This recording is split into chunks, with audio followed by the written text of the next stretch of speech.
बालेश्वर सहर में रेल विभाग तृतीय लाइन काम बाधक साजिश जबरदखलकारी।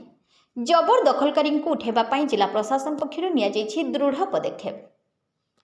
आज भोर 4 रात्रि 10टा पर्यंत कर्फ्यू जारी रहिबो। बस्ती उच्छेद पर कर्फ्यू जारी कला जिला प्रशासन। अरोल बजार ठारो परिवा मार्केट अंचल रे कर्फ्यू। रेल लाइन संप्रसारण पर बस्ती उच्छेद करिबो प्रशासन। हरिपुर दर्जीपोखरी कसमेला ठारो फुलाड़ी जाई कर्फ्यू। नुआबजार रेल फाटक नुआबजार परिवा मार्केट रे कर्फ्यू।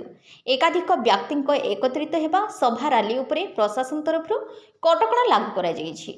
आज सकाळे जिला प्रशासन पक्षर उच्छेद कार्य आरंभ होईछि और लोकमानकर आसबाबपत्र सुरक्षित स्थान को स्थानांतरित करबा पई कहा जायछि। जिला प्रशासन पुलिस उपस्थिति रे जेसीबी और ट्रैक्टर साहाय्य उच्छेद कार्य आरंभ होईछि। लोके माने मध्य निजर आसबाबपत्र सुरक्षित स्थान को स्थानांतरित करिसेंती।